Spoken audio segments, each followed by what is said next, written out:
நானும் network marketing பண்ணுங்கன்னு எவ்வளோதான் நான் கத்திக்கிட்டு இருக்கிறதுங்க. ஏங்க, தமிழ்நாட்டில் இன்றைக்கி வேலை வாய்ப்பு ரொம்ப கம்மியாகிட்டே வருதுங்க. படித்த இளைஞர்கள் இன்றைக்கி வேலை இல்லாமல் கஷ்டப்பட்டுக்கிட்டு இருக்காங்க. அப்படி வேலை கிடைச்சாலும் 90% மக்களுக்கு வெறும் 20,000 ரூபா சம்பளம் தாங்க கிடைக்குது. 20,000 ரூபா சம்பளத்தில் நீங்கள் வேலைக்கு சேர்ந்தீங்கன்னா 40 வருஷம் வேலை செஞ்சீங்கன்னா வெறும் 96 லட்சம் ரூபா தாங்க உங்களுக்கு மிஞ்சும். 96 lakhs தான் மொத்தமாக நீங்கள் சம்பாதிச்சிருப்பீங்க 40 வருஷத்தில்.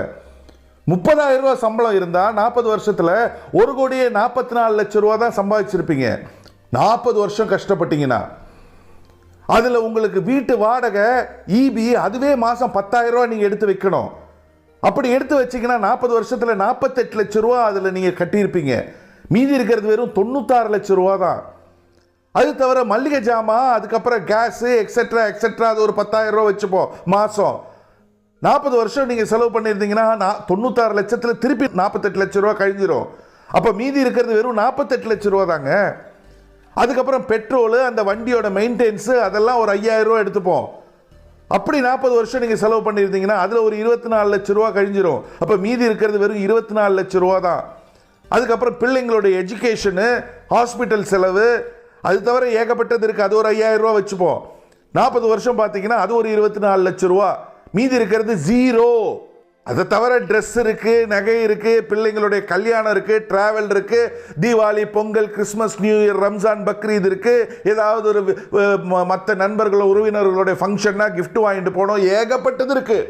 திடீர்னு வீட்டில் ஒரு எமர்ஜென்சி, பெரியவங்களுக்கு பெற்றோர்களுக்கு உடம்பு சரியில்லைன்னா ஆஸ்பத்திரி செலவு. இன்றைக்கி ஆஸ்பத்திரிலாம் போனால் லட்சங்களில் எடுத்து வைக்கணும். ஏற்கனவே ஜீரோ. என்ன பண்ணுவீங்க? எங்கே போவீங்க? ஏங்க, சொன்னால் கேளுங்க. நீங்கள் ஏதாவது வேலையில் இருந்தீங்கன்னா அட்லீஸ்ட் ஒரு பார்ட் டைமாவது நல்ல ஒரு நெட்வொர்க் மார்க்கெட்டிங்கில் நீங்கள் உங்களை இணைச்சிக்கிட்டு உழைப்ப போடுங்க. நீங்கள் 40 வருஷம் அங்கே உழைச்சாலும் உங்களுடைய மீதி பேங்க் பேலன்ஸ், உங்ககிட்ட இருக்கிற பணம் ஜீரோ. ஆனால் இங்கே ஒரு 3லேருந்து 5 வருஷம் நீங்கள் உழைப்ப போட்டிங்கன்னா உங்களுக்கு கீழே பல 100 பல 1000 பேர் இருப்பாங்க உங்களுக்கு கீழே வேலை செய்கிறதுக்கு.